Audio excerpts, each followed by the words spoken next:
Well, let's go live to police headquarters for an update on the city's latest homicide. Update the public on a shooting incident that occurred on Monday, November 11th, 2024. Following Staff Superintendent Matthew's remarks, Detective Sergeant Price will update the public on a homicide that occurred this morning. They will then take questions. Thank you. Staff Matthews.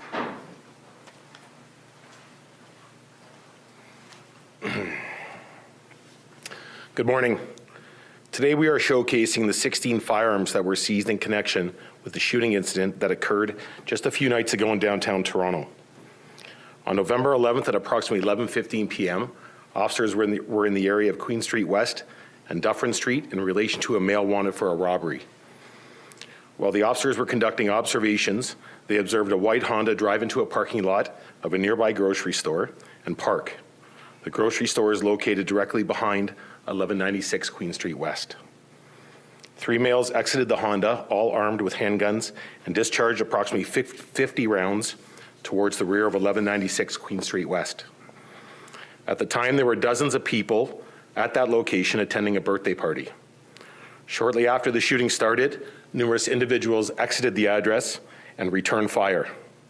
The occupants of the Honda took cover behind a nearby police vehicle, which was in fact occupied by 2 police officers. Bullets pierced through the front, back, and sides of the vehicle, narrowly missing the officers and riddling cars and surrounding buildings. Nearby officers from PSRT and 52 Division quickly attended the location, ran towards the gunfire, and apprehended numerous individuals. As a result of their quick actions, 23 people were taken into custody and 16 firearms were seized.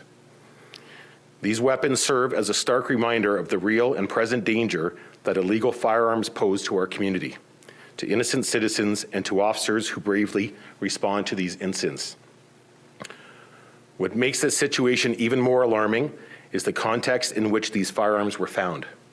The individuals arrested were attending a birthday party at this location. Not only were they allegedly brazenly displaying these weapons on social media, but they also brought these firearms out into our streets and engaged in reckless exchange of gunfire. It happened in a busy part of our city where countless lives were at risk. It is a miracle that no one was injured or killed. Another deeply concerning aspect of the incident is the age of those involved. These individuals taken into custody range in age from 16 to 30 years old. Among them was a 16-year-old male who, during the investigation, was determined to be one of the suspects wanted in a homicide. While I can't name the person under the Youth Criminal Justice Act, I can tell you that they have been charged with second-degree murder for the homicide of a 30-year-old Matthew Bergart on April 25, 2024. As you may recall, Matthew was in a residential unit in the Long Branch and Lakeshore Boulevard West area when suspects entered and made demands for personal valuables. Matthew was present during this home invasion and was shot and killed. It should alarm all of us that the young people we took into custody are already heavily involved in serious activity and armed with high-powered firearms. All of the firearms originated from the United States. This highlights the ongoing challenge of cross-border gun trafficking and the urgent need for enhanced measures to prevent illegal firearms from entering our communities. Furthermore, it's important to note that 2 of the 8 individuals charged were out on bail, and the 16-year-old charged with murder was under a firearms prohibition. This speaks directly to the growing concern around our current bail system and underscores the urgent need for bail reform. When individuals who are already facing serious charges can so easily obtain firearms and continue engaging in violent criminal activity, it becomes clear that changes are needed to protect the safety of our communities. We all need to take a hard look at what's happening in our neighborhoods. The fact that young individuals are not only in possession of these weapons, but are using them in such a brazen manner should concern every member of our community. That's why we're asking for your help. If you know of anyone who is in possession of illegal firearms, please come forward. Share what you know with us so we can take these weapons off our streets before another incident like this occurs. Together, we can make our city safer. Thank you for your time, and thank you to all the officers who continue to serve and protect our city with unwavering dedication.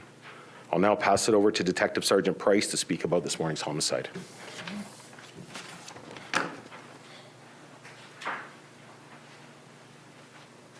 Thank you, sir. Thank you very much, everybody, for attending this morning.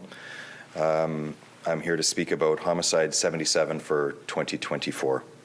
Today at approximately 12:45 a.m., police received a call for a stabbing incident at the Fort York Boulevard and Dan Leckie Way area. Two men were involved in an argument inside of an apartment within that area.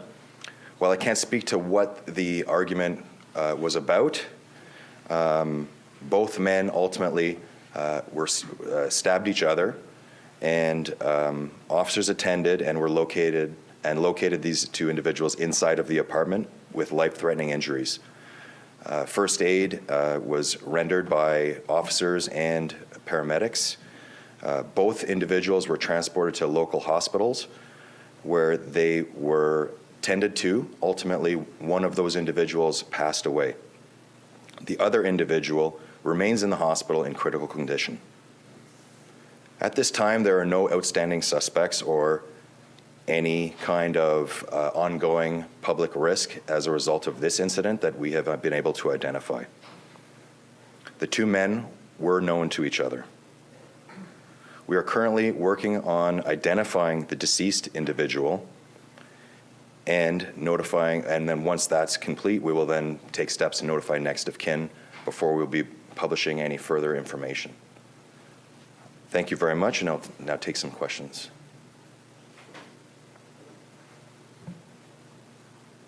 Any questions?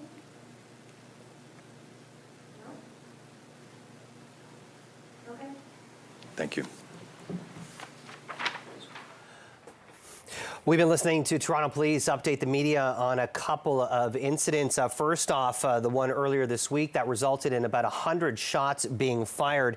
It was outside of a recording studio. These individuals apparently had showed their weapons on social media. Police calling it a reckless exchange of gunfire and saying that it was a miracle that no one was killed. They go on to say that the ranges in the individuals in ages that were arrested are between 16 and 30 years old, and that a 16-year-old is determined to be wanted in a homicide, was charged with second-degree murder in connection to the death of 30-year-old Matthew Bergart. 2 of the 8 people arrested out on bail, and you heard the calls, the growing calls for bail reform.